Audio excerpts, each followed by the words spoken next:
Prepare for a rude awakening.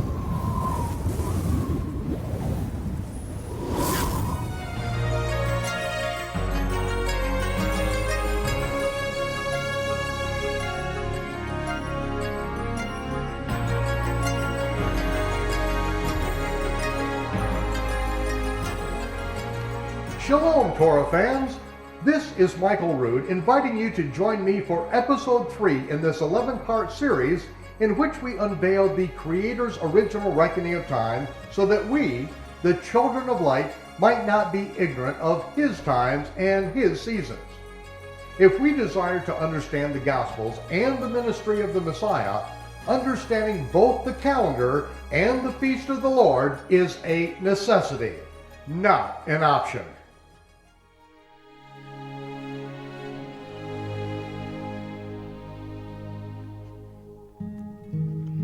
The Creator's calendar and the feast of the Lord are detailed prophetic shadow pictures of good things to come.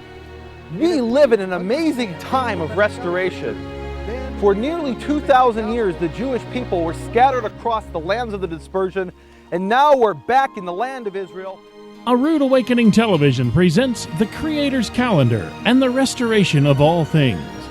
A special presentation from Israel by Michael Rood and Nehemiah Gordon. Let's return to 1 Thessalonians and chapter 5 and pick it up where we left off. But of the times and the seasons, brethren, you have no need that I write unto you. For you yourselves know perfectly that the day of the Lord so comes as a thief in the night. Now, we'll handle that as a thief in the night in a little bit because the word as lets us know that this is a figure of speech. The day of the Lord is not a thief in the night, it is as a thief in the night. So we're going to explore that. But let's first of all take a look at this phrase, the day of the Lord. Because the day of the Lord is used throughout the Hebrew Scriptures, and even the ancient rabbis spoke of this, in that God created the heavens and the earth in 6 days, and on the 7th day he rested. What that means is that man will have his time of rule and reign upon the earth for 6,000 years, and the Messiah will rule in the 7th millennium, the day or millennium of the Lord, the Sabbath millennium. This is a phrase that is used throughout the Hebrew Scriptures, and this is what I would like to explore with you a little bit. Because the Scriptures tell us that a day with the Lord is as 1,000 years. 1,000 years is as a day. And Shimon Kefa, Simon Peter, speaks of this concerning the last days, that we are not to be ignorant of this one thing. A day with the Lord is as 1,000 years. Now, 1,000 years in biblical reckoning of time, we have to realize that creation was in the year 1. There is, in the Hebrew reckoning, the very first year is year 1. And the first millennium is the year 1 through the year 1000. The second millennium begins in the year 1001 and goes through 2000. And so on, so that by the time you get to the year 6001 from creation, which is literally 70 jubilees of years, at that point we enter into the 7th or the Sabbath millennium, the day or millennium of the Lord. Now, among Christian chronologists, there is very little disagreement with this following statement, that creation, according to the Hebrew Scriptures, took place around 4,000 years before the birth of Yahshua. And here we are about 2,000 years after the birth of Yahshua. Now, if you add 4,000 plus 2,000, you come to around 6,000. So that is why Y2K, the year 2000, was such a landmark in many people's thinking, because they knew that according to the common reckoning of time, we are nearing this point in time. Many were saying that on December 31st, 1999 at midnight, that is when Jesus is going to return. Well, I made a lot of enemies back there before Y2K because I said that Y2K is moot. It is totally irrelevant. December 31st, 1999 at midnight doesn't begin a day. It doesn't begin a week. It doesn't begin a month, doesn't begin a year. It doesn't begin a millennium. In fact, it doesn't even begin the new millennium on the pagan calendar. It is a complete fabrication. Oh, okay, maybe, perhaps it could be a 2-digit computer code problem. But January 1st means nothing to the Almighty. January is named after Janus, the two-headed Roman god. It has nothing to do with biblical reckoning of time. It has nothing to do with the times and seasons of the Almighty.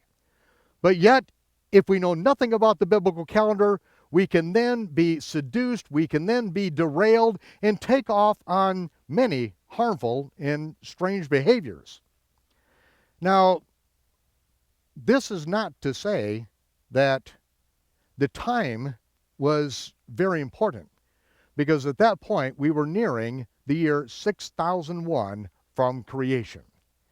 And that is when we began to publish our work on the astronomically corrected biblical Hebrew calendar originally.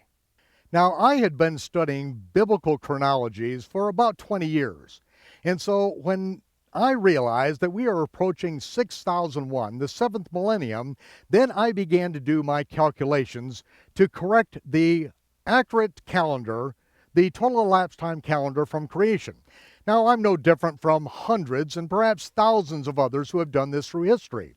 In fact, it was the noted rabbinic chronologist, Rabbi Shimon Kefa, who said that he could prove that there were at least 167 years that were removed from the total elapsed time calendar from creation that was in common use by the Jews, and probably much more than that.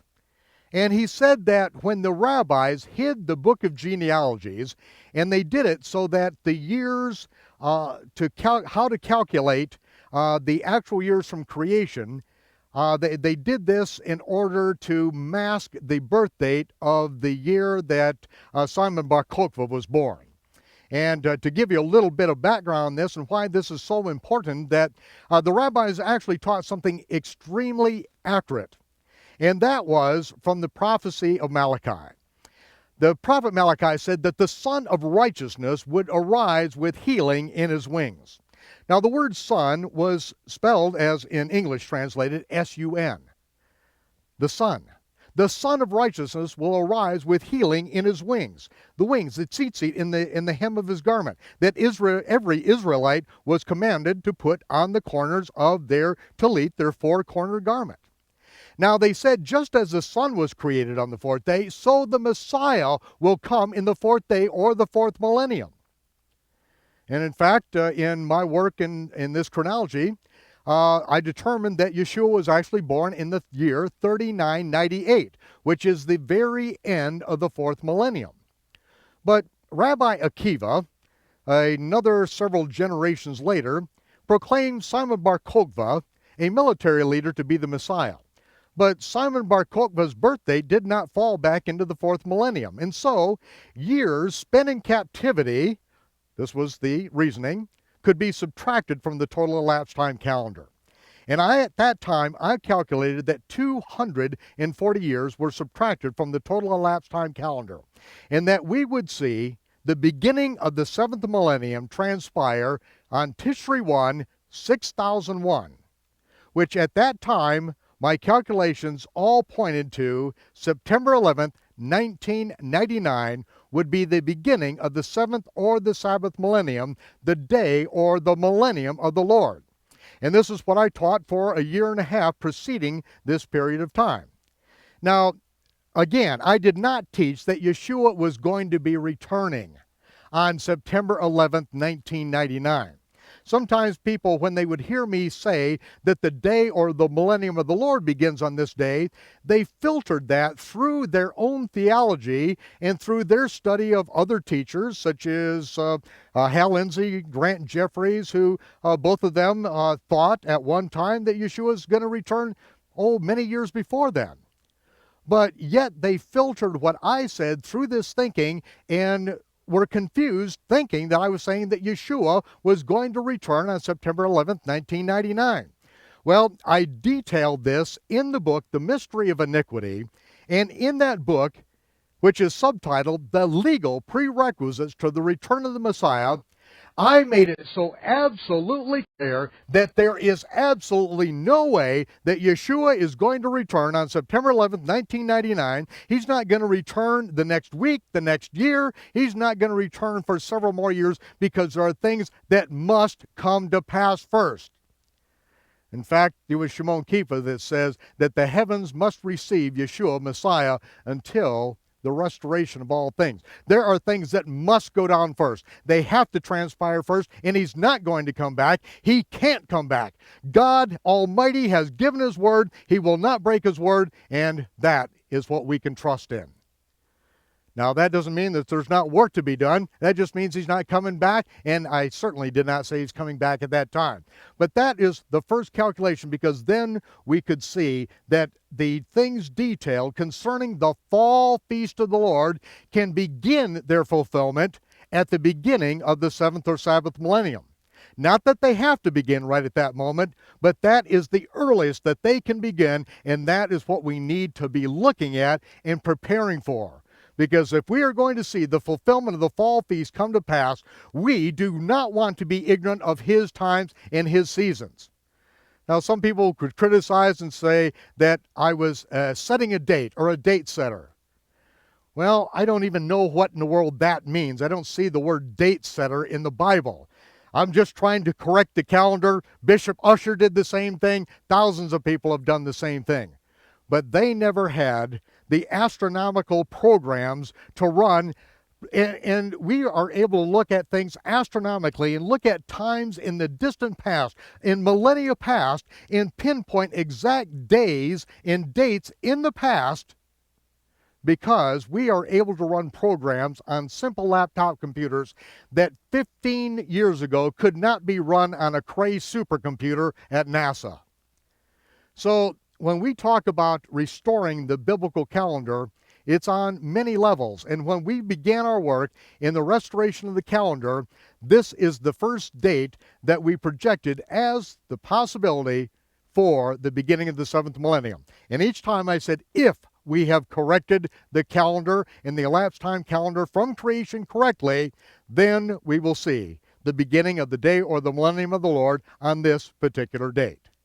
So when we are attempting to find out when the day or the millennium of the Lord begins, it's because the scriptures say that we are not to be ignorant of this time, and that the day of the Lord will so come as a thief in the night. Now we have to ask how a thief in the night comes, and what's trying to be communicated here. Obviously, it's not saying that the Lord is going to come back and sneak into our bedroom, take a ball bat and beat us senseless, take our car keys and run off with our car. That's not what it's talking about. It's talking about that when he comes back, it is going to be at a time that he is not suspected by most of the world. We are not to be ignorant of the times and seasons. This day is not to overtake us as a thief, but the rest of the world is just going to be going along its merry way because they have no idea what the Creator's reckoning of time. They have no idea of the prophetic shadow pictures embedded in the feast of the Lord, the prophetic shadow pictures of good things to come. They don't realize the book of Revelation is the revelation of Yahshua, Messiah, fulfilling the fall feast of the Lord. This is why I was looking for this. This is why I needed to know this. But even as we were correcting this, we were correcting it to understand the scriptures, times in the past, as well as where we were in time. I'm going to continue reading on because the day of the Lord comes as a thief in the night. In verse 3 it says, for when they shall say, and whatever they is, I certainly don't want to be involved in this group, whenever they shall say, peace and security, then sudden destruction comes upon them. That's why I don't want to be in that group of whoever they is. Sudden destruction comes upon them as travail upon a woman with child. Now let me ask you, how do the birth pangs, how does the travail come upon a woman who has a child? A week after she becomes pregnant? Is that when the labor pains begin? No. 2 months later? No, in the fullness of time. At the fullness of time, when that child is fully matured, when it is time, and when those labor pains begin, ready or not, that baby is coming.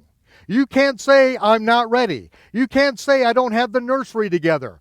When those labor pains begin, that is when that child is coming. That's what it's talking about. In the fullness of time, when the day of the Lord transpires, you are going to see the birth pangs begin. And when they begin, they're going to start out slow and easy. And then, before long, they are going to crescendo, and the entire heavens and the earth are going to shake. Ladies and gentlemen, that shaking has already begun. And we are going to see it in its crescendo. But let's continue to read on. But you, brethren, are not in darkness, that that day should overtake you as a thief. You are all children of the light and children of the day. We are not of the night, nor of the darkness. Therefore, let us not sleep as others who are sound asleep, but let us watch and be sober. They that sleep, sleep in the night. Those that are drunken in the night, absolutely oblivious to what is about to happen. But let us, who are of the day, be sober, putting on the breastplate of faith and love, and for a helmet to protect our mind, the helmet of salvation, the hope of salvation, it literally says. Salvation is something that when the captain of our salvation returns, when the Messiah rules and reigns upon the earth, that is when our salvation, our wholeness is complete. That's why it says the hope of salvation. Hope is something that is not yet attained. We have not yet attained it. But yet that salvation, that wholeness, that completeness, when the Messiah reigns upon the earth, when all things are restored, when his promises are yes, they are amen, they take place, and all the world knows, we are right on the verge of that. Now, as I mentioned, as we began our work on the biblical calendar, I was doing it to understand what's written in the scriptures, such as, if we are going to figure out the birth date of Yahshua, then we have to go by what the Hebrew scriptures tell us about Zechariah, of being of the order of Aviah, serving in the temple when the announcement is made that his wife Elisheva is going to have a child. Now, in order to understand that, we have to understand how the temple service took place, according to the ancient biblical calendar. Without a knowledge of the biblical calendar, there is no way that we can even get past the first chapter in Luke and have the slightest idea what is being spoken. Then we have other things that we have to try to figure out. What was the star that the astronomers saw? What were they looking at? What was the star that they saw in the rising that brought them to Jerusalem, saying, we have come to worship he who is born King of the Jews? We have to understand astronomy, and we have to understand the biblical calendar in order for us to put that together. Another thing that must be understood, both in the biblical calendar and also astronomy, is in Revelation 12, the great sign in the heavens. Behold, there was a great sign in the heavens, a woman, Betula, the woman, the virgin, clothed with the sun, the new moon beneath her feet, and above her head a crown of 12 stars. She laboring, travailing in birth, about to be delivered, and she brought forth the man-child who was to rule all nations with a rod of iron. Ladies and gentlemen, that is giving astronomical detail concerning the birth of Yahshua. That we have to understand the calendar, we have to understand astronomy in order to understand how the Creator put the suns, moon, and stars in their courses in heaven and said, let them be for times and for seasons, for days and for years, for signs in the heavens. He was the one that put them there. Make no mistake, he put them there for a reason, and they have continued throughout history, accurately marking out time as the giant wheels, cogs, and gears in the celestial timekeeping machinery of the Almighty. In order to understand other things in the scripture, such as the year that Yahshua began his ministry, it says that he was about 30 years of age, which means he was not yet 30. But what does that mean? Because in Hebrew reckoning of time, the year that a child is born, the day he is born, is his first year. So that means that in our thinking, in our reckoning of time, he was literally 28 years old in Western Gentile thinking. Now this has to correspond with the very first time he was at the temple, and he overthrew the changers' tables on the Temple Mount, and the religious leaders came to him and said, "What sign do you show us that you have the authority to do this?" And he said, "Destroy this temple, in 3 days I'll raise it up." And they replied, "This temple has been in building 46 years, and you're going to raise it up in 3 days?" Now, they didn't realize he was speaking of the temple of his body, but yet 46 years in building, this gives us a benchmark to know when the year that not only Yahshua was born, but also when he began his ministry. All of these things are very important when understanding and studying biblical chronology and understanding the calendar. And that's why we study these things. Now, if you've just newly come to faith in the Messiah and just opened the Bible for the first time, these are probably things that you've never even thought of before. You may have sat in church for the last 40 years, sitting in a pew, listening to the same sermon over again, and listening to the same invitational hymn at the end of it until you're about to go crazy, and you've never been taught these things. But you know, the scriptures are so rich, they are so real, they are so mathematical. It is science, it is precision, and the Creator's real science will always bear out that the Hebrew scriptures are an accurate record of the land, the people, and the events of which they speak. Near the end of his ministry, Yahshua said there's only going to be one sign given to this wicked and adulterous generation. It's the sign of the prophet Jonah. And it says he turned around and he departed. As if to say, if you people can't figure this one sign out, if you can't count to 3, I'm out of here. Now, what is the sign of the prophet Jonah? He explained it. As Jonah was 3 days and 3 nights in the whale's belly, so shall the Son of Man be 3 days and 3 nights in the heart of the earth. That's the only sign that's given.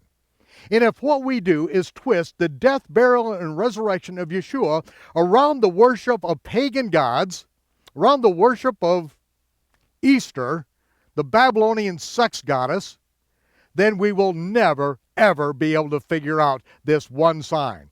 And of course, all of you know in the Western world, you've always been taught that Jesus died on Good Friday and got up before the sun came up on Easter Sunday.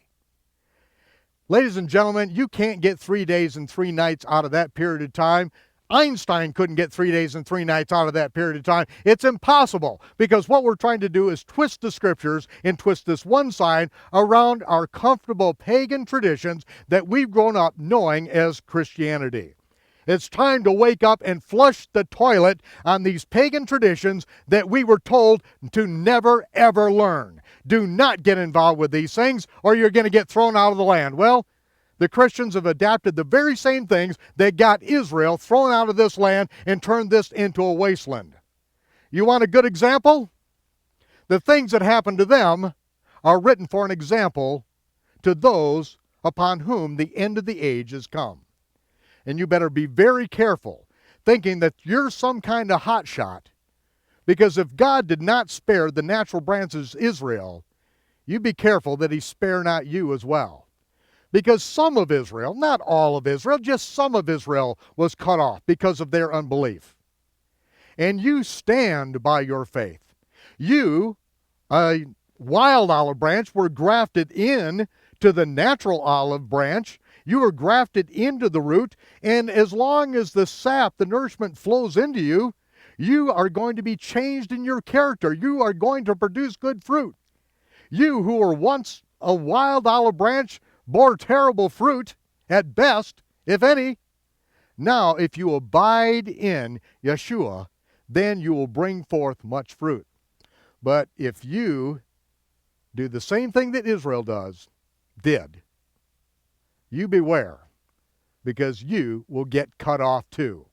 Exactly what Shaul said. And here we are in this land to demonstrate the very thing. This is the demonstration. This is the demonstration the Almighty gave to the whole world, the land of Israel. And now you see that the desert is blooming. The area that no one lived in now is being populated again. He is fulfilling his things in his season. According to Yahshua, there would be only one divine sign of his authenticity, the sign of the prophet Jonah. That one sign, the sign that ensures that we have the real Jesus and not the counterfeit another Jesus, as Paul coined the phrase, requires us to be able to count to 3, twice. As Jonah was in the belly of the great fish for 3 days and 3 nights, so the true Messiah said that he would be in the grave for 3 days and 3 nights, and that he would also be raised from the dead on the 3rd day. The religious system that preaches another Jesus, a counterfeit gospel, declares that their Jesus died on Dagon Friday and got up on Easter Sunday, clearly short of the required 3 days and 3 nights. But the counterfeit Jesus people tell us that it really doesn't matter that their Jesus can't count to 3, that their Jesus cannot be depended on to keep his word, that their Jesus keeps all the Babylonian sun god festivals, and that their Jesus violates the Torah and teaches others to do the same. The one sign of the authenticity of the real Yahshua is also the one sign of the counterfeit religious system that invented the greasy grace, sloppy agape, loosey-goosey Jesus that is promoted in the positive thinking, name it and claim it, psychobabble sermonettes of paganized churchianity. I am asking the real Yahshua, who actually did spend 3 whole days and 3 whole nights in the grave, to expose the false Jesus who has usurped his throne over the past 2,000 years. I am asking the real Yahshua to shake the man-made religious system that has stolen his identity and denies his authority. Will the real Messiah please stand up? Join us again next time as we continue our adventure of discovering the Creator's calendar and the restoration of all things. This is Michael Rood bidding you shalom, peace, and I will see you when the smoke clears.